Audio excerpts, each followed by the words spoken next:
পারমাণবিক অস্ত্র তৈরির ঘোষণা দিয়ে কি দিল ইরান? তাহলে এখন কি করবে যুক্তরাষ্ট্র আর ইসরায়েল? শত্রুপক্ষের বারবার হুমকি আর সামরিক আগ্রাসনের মুখে আর চুপ থাকতে পারল না তেহরান। নিজেদের শক্তি অর্জনের লড়াইয়ে এক চুলো পিছিয়ে থাকতে রাজি নয় ইরান। আর তাই ইরানের সর্বোচ্চ প্রতিরক্ষা বাহিনী IRGC সংশ্লিষ্ট সংবাদ মাধ্যমে এলো এমন এক ঘোষণা যা শুনে পশ্চিমাদের বুক কাঁপতে বাধ্য।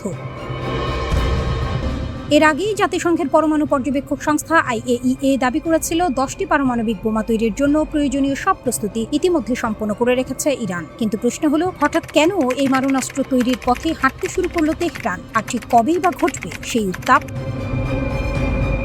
টানা 40 দিন ধরে ইরানের বিরুদ্ধে অবিরাম হামলা চালিয়েও দেশটির পারমাণবিক কেন্দ্রগুলোকে পুরোপুরি ধ্বংস করতে পারেনি যুক্তরাষ্ট্র ও ইসরায়েলের যৌথ সামরিক বাহিনী। উল্টো সেই যুদ্ধে নিজেদের বিপুল ক্ষতি ডেকে এনেছে ইহুদিবাদীরা। আর এবার সেই ভুলের চরম মাসুল গুনতে চলেছে যুক্তরাষ্ট্র ও ইসরায়েল। এতদিন জাতিসংঘের পরমাণু পর্যবেক্ষক সংস্থা সহ পশ্চিমা দেশগুলো বারবার দাবি করে আসছিল পারমাণবিক অস্ত্র তৈরির একদম দ্বারপ্রান্তে দাঁড়িয়ে আছে ইরান। দেশটির কাছে রয়েছে অন্তত 440 কেজি ওজনের ইউরেনিয়াম, যার সমৃদ্ধতার মাত্রা 60%-এরও বেশি। অর্থাৎ চাইলেই সেই ইউরেনিয়ামকে পারমাণবিক অস্ত্র তৈরির উপযোগী মাত্রায় সমৃদ্ধ করে ফেলতে পারে ইরান।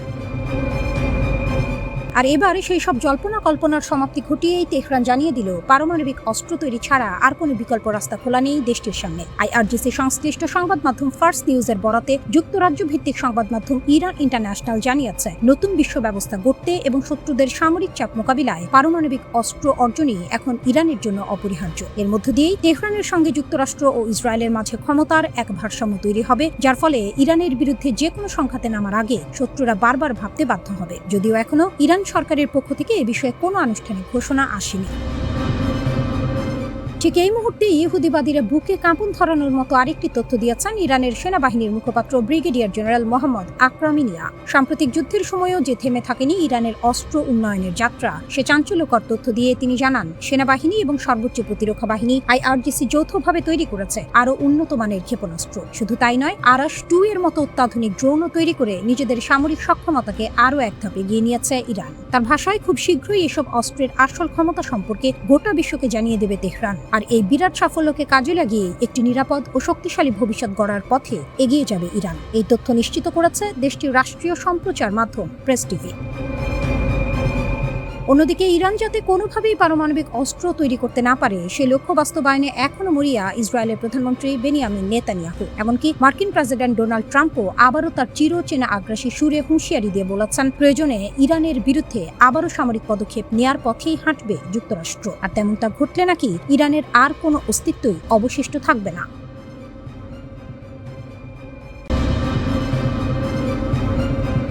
ইরানের রকেট, পশ্চিমের কপাল পুড়ছে। ক্ষেপণাস্ত্র উড়ল সরাসরি ইসরায়েলের বুকে। এক ধাক্কায় কেঁপে উঠল গোটা মধ্যপ্রাচ্য। হতভম্ব হয়ে গেল ওয়াশিংটন। কারণ এই ইরানকে তারা দুর্বল ভেবেছিল, ভুল ভেবেছিল। যে ভুল হিসেব ভেঙে পড়ল বছরের পর বছর নিষেধাজ্ঞা, একের পর এক চাপ, ধারাবাহিক সামরিক উত্তেজনা। ইসরায়েল ও যুক্তরাষ্ট্রের একটি অংশ মনে করেছিল তেহরান ভেঙে পড়বে, শুধু একটু আরও চাপ দিলেই হবে। বৈরুতের দক্ষিণে হামলা হলো, হিজবুল্লাহর ঘাঁটিতে আঘাত পড়ল। ইরান চুপ করে থাকলো না, পাল্টা জবাব এলো সরাসরি ইসরায়েলের ভেতরে, দ্রুত, নির্ভুল, শক্তিশালী। সেই মুহূর্তে একটাই বার্তা গেল দুনিয়াকে, ইরানের সামরিক অবকাঠামো ভাঙেনি, বরং আরো শানিত হয়েছে। নতুন সমীকরণ। এতদিন ইসরায়েল একটা খেলা খেলে এসেছে, সিরিয়ায় মারো, লেবাননে মারো, ইরানের স্বার্থে আঘাত করো। জবাব আসতো, কিন্তু সীমিত। এবার ছবিটা বদলে গেছে। লেবাননে হামলা হলে এখন সরাসরি ইসরায়েলের ভেতরে আগুন জ্বলতে পারে। এই অনিশ্চয়তাই এখন ইসরায়েলের সবচেয়ে বড় মাথা ব্যথা। বিশ্লেষকরা বলছেন, ইরান এই হামলায় শুধু অস্ত্র ছোড়েনি, ছুড়েছে একটি রাজনৈতিক বার্তা। হিজবুল্লাহ এখনো তেহরানের ছায়ায় আছে, সেই ছায়া সরেনি, বরং আরো গাঢ় হয়েছে। কাঁপছে মার্কিন ঘাঁটি। শুধু ইসরায়েলকে ঘিরে নয়, পারস্য উপসাগর জুড়ে বিশাল বিশাল মার্কিন ঘাঁটি। একসময় এগুলো ছিল আমেরিকার পেশির প্রদর্শনী, শক্তির প্রতীক। এখন সেই ঘাঁটিগুলোকে নিয়েই ঘুম হচ্ছে না ওয়াশিংটনের। কুয়েতে প্রায় 14,000 মার্কিন সেনা, কিন্তু সাম্প্রতিক সংঘাতে সেখানকার স্থাপনায় হামলা হলো। স্যাটেলাইট ছবিতে ধরা পড়ল ক্ষতির চিহ্ন। মার্কিন বাহিনী বলছে অধিকাংশ ক্ষেপণাস্ত্র ঠেকানো গেছে, কিন্তু প্রশ্নটা থেকেই গেল, আধুনিক ড্রোন আর ক্ষেপণাস্ত্রের যুগে এই বিশাল ঘাঁটিগুলো আদৌ কতটা নিরাপদ? ইন্টারসেপ্টর ফুরিয়ে আসছে। এখানেই সবচেয়ে ভয়ের কথাটা, ক্ষেপণাস্ত্র ঠেকাতে দরকার ইন্টারসেপ্টর। যুদ্ধের শুরুতেই দেখা গেল সেটা দ্রুত কমে আসছে। প্রতিটা ঘাঁটি পূর্ণ সুরক্ষা দিতে হলে লাগবে বিপুল অস্ত্র ভান্ডার। সেটা দীর্ঘমেয়াদে কঠিন, ব্যয়বহুল, প্রায় অসম্ভব। তাই কৌশল বদলাচ্ছে আমেরিকা। বড় স্থায়ী ঘাঁটির বদলে এখন ভাবনা চলছে ছোট, ছড়িয়ে ছিটিয়ে থাকা, দ্রুত সরানো যায় এমন ঘাঁটি নিয়ে। সৌদি আরবের লোহিত সাগর উপকূলে LSA জেনকিন্স ঘাঁটির গুরুত্ব হঠাৎ বেড়েছে সেই কারণে। ওমানের মডেলও আলোচনায়, সেখানে বড় স্থায়ী ঘাঁটি নেই। চুক্তিতে বন্দর ও আকাশপথ ব্যবহারের সুযোগ আছে। সংঘাতে ওমান তুলনামূলক নিরাপদ থেকেছে। অনেকেই বলছেন ভবিষ্যতের পথ হয়তো এটাই। হরমুজ থেকে হুঁশিয়ারি। হরমুজ প্রণালীতে একটি মার্কিন অ্যাপাচি হেলিকপ্টার ভূপাতিত হলো। আমেরিকা পাল্টা হামলা চালালো ইরানের জাস্ক আর সিরি এলাকায়। টেলি যোগাযোগ টাওয়ার ক্ষতিগ্রস্ত হলো। ইরান চুপ থাকলো না। IRGC জানালো পাল্টা ড্রোন হামলা হয়েছে মার্কিন স্বার্থে। নৌবাহিনীও মাঠে নেমেছে। তারপর এলেও সেই হুঁশিয়ারি, যা নড়িয়ে দিল সবাইকে। IRGC বলল পরবর্তী হামলার তালিকা তৈরি। সেই তালিকায় আছে মার্কিন ঘাঁটির F-35 যুদ্ধ বিমানের হ্যাঙ্গার, আছে জর্ডানের একটি কমান্ড অ্যান্ড কন্ট্রোল সেন্টার। বার্তাটা পরিষ্কার, আরো বড় আঘাত আসতে পারে। শক্তির ভারসাম্য কি সত্যিই বদলাচ্ছে? একসময় মধ্যপ্রাচ্যে মার্কিন ঘাঁটি মানে ছিল অটল আধিপত্যের প্রতীক, আর সেই ঘাঁটিগুলোই ঝুঁকির কেন্দ্রবিন্দু। ইরান একটা কথা বারবার প্রমাণ করছে, শুধু প্রতিরোধ নয়, প্রয়োজনে পুরো আঞ্চলিক সমীকরণই বদলে দেওয়ার সক্ষমতা তাদের আছে। মধ্যপ্রাচ্যের মানচিত্রে নতুন শক্তির ছায়া পড়ছে, আর সেই ছায়ার নাম তেহরান।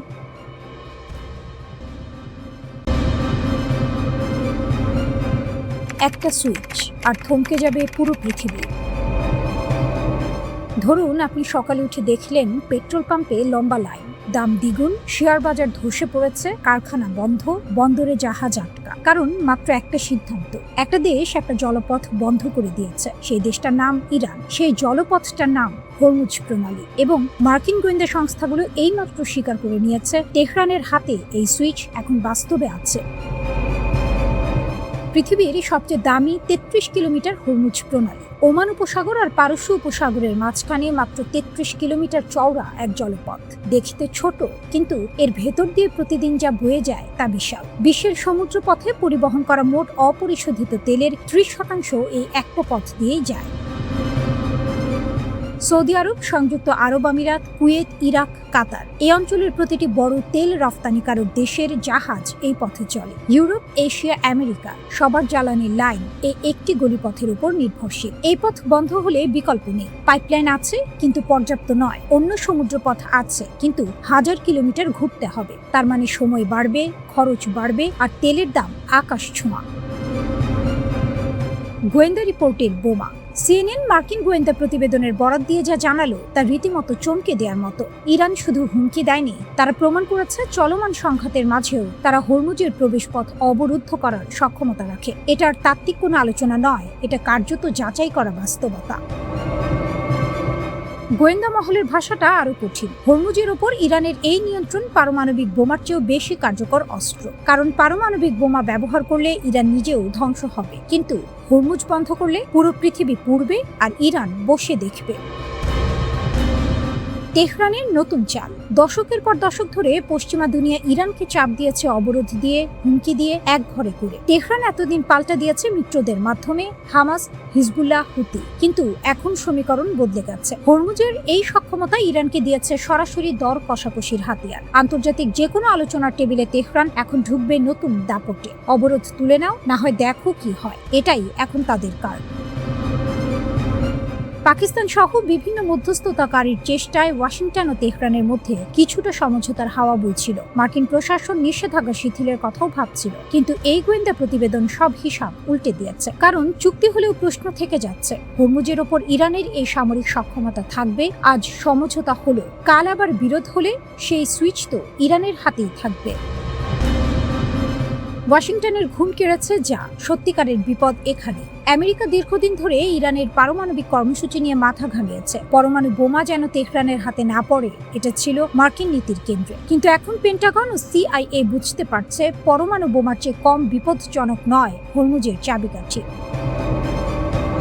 পারমাণবিক কর্মসূচি আটকানো যায় বোমা মেরে, নিষেধাজ্ঞা দিয়ে, চাপ দিয়ে। কিন্তু হরমুজকে আটকাবেন কিভাবে? মার্কিন নৌবাহিনী সেখানে আছে, কিন্তু একটি পূর্ণ সংঘর্ষ ছাড়া ইরানকে থামানো যাবে না। আর সেই সংঘর্ষের মূল্য দিতে পুরো পৃথিবী রাজি নয়। ইরান সেটা ভালোভাবেই জানে।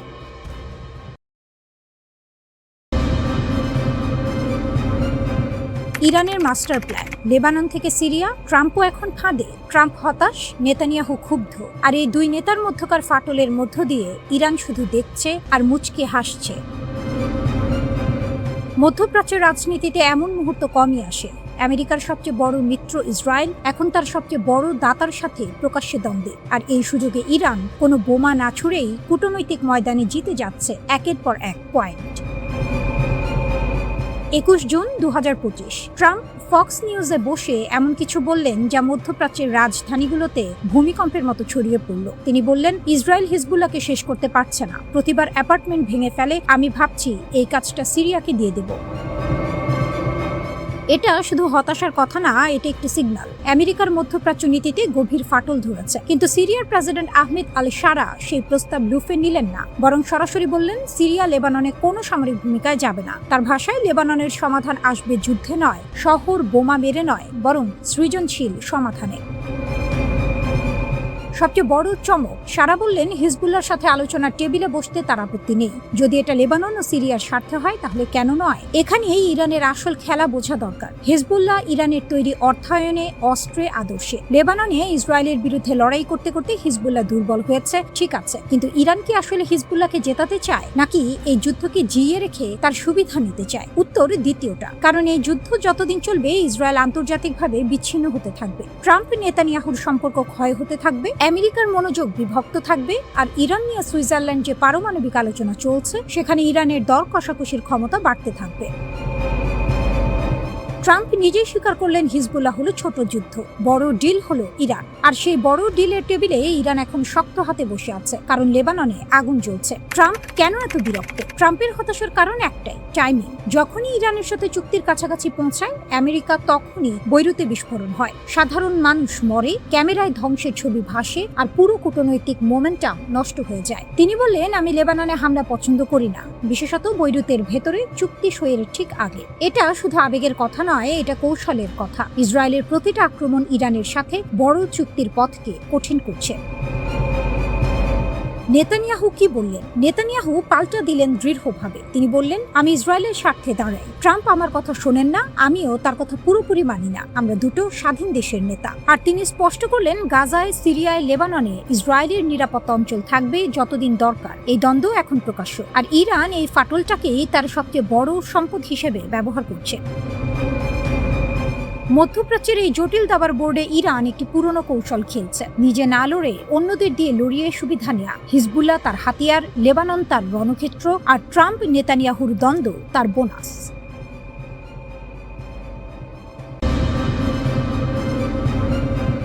মধ্যপ্রাচ্যের বাইরেও আঘাত করবে ইরান। আমেরিকা কি প্রস্তুত? সীমানা ভাঙছে।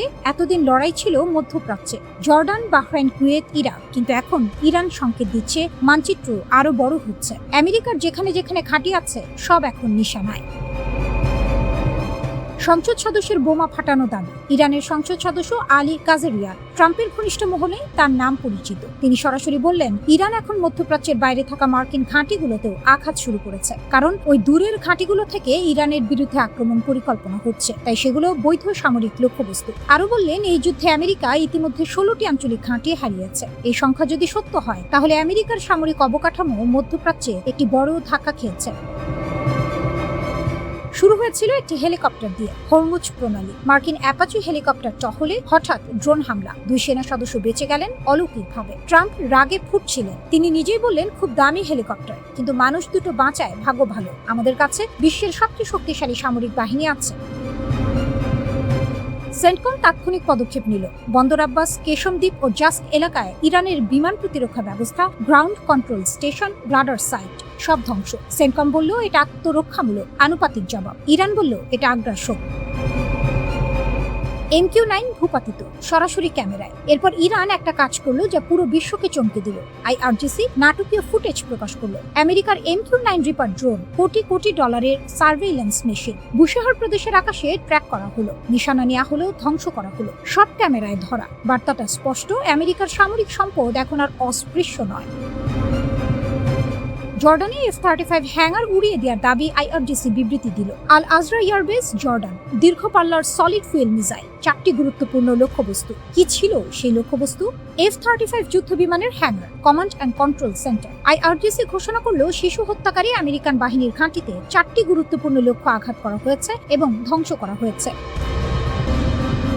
এর আগে 21টি লক্ষ্যবস্তুতেও আঘাতের দাবি করেছে ইরান। একই সাথে বাহরাইনের 5th ফ্লিট হেডকোয়ার্টার, কুয়েতের একাধিক এয়ারবেস, ইরাকের হারার ঘাঁটি। ইরান বলছে সব নিশানায়। ইরানের হুঁশিয়ারি, পরিণতির দায় আমেরিকার। ইরানের কাটামারিয়া সেন্ট্রাল হেডকোয়ার্টার আনুষ্ঠানিক বিবৃতি দিল, মিথ্যা অজুহাতে হামলা চালানো সন্ত্রাসী মার্কিন বাহিনী যদি আবার ইরানে আগ্রাসন করে, আঞ্চলিক লক্ষ্যবস্তুর তালিকায় থাকা নির্ধারিত সব ঘাঁটিতে আরও ভয়ঙ্কর ও ব্যাপক হামলা চালানো হবে। পরিণতির সম্পূর্ণ দায় আমেরিকার। আইআরজিসি আরো যোগ করল, ইসলামের বাহিনী যে কোনো নতুন আগ্রাসনের বিরুদ্ধে চূর্ণকারী ও নির্ণায়ক জবাব দিতে প্রস্তুত। জর্ডান কি ভুল করল? কাজেরিয়ান একটা বিপজ্জনক কথা বললেন। জর্ডান আমেরিকাকে তার আকাশসীমা ও সামরিক ঘাঁটি ব্যবহার করতে দিয়েছে। এটা করে জর্ডান নিজেই সংঘাতের পক্ষ হয়ে গেছে। তাই জর্ডানও বৈধ লক্ষ্যবস্তু। এটা শুধু কথার কথা নয়, মিসাইল ইতিমধ্যে পড়েছে। এরপর কোথায় যাচ্ছে এই যুদ্ধ? সেন্টকম বলছে অপারেশন শেষ, ইরান বলছে শুরু মাত্র। একদিকে ট্রাম্পের আরও কঠিন মার, অন্যদিকে ইরানের মধ্যপ্রাচ্যের বাইরেও আঘাত। হরমুজ বন্ধ, তেলের বাজার টালমাটা, রাশিয়া পেছনে, বিশ্বের নজর মধ্যপ্রাচ্যে। প্রতিটি মিসাইল একটা প্রশ্ন ছুড়ে দিচ্ছে, এই যুদ্ধ কোথায় থামবে?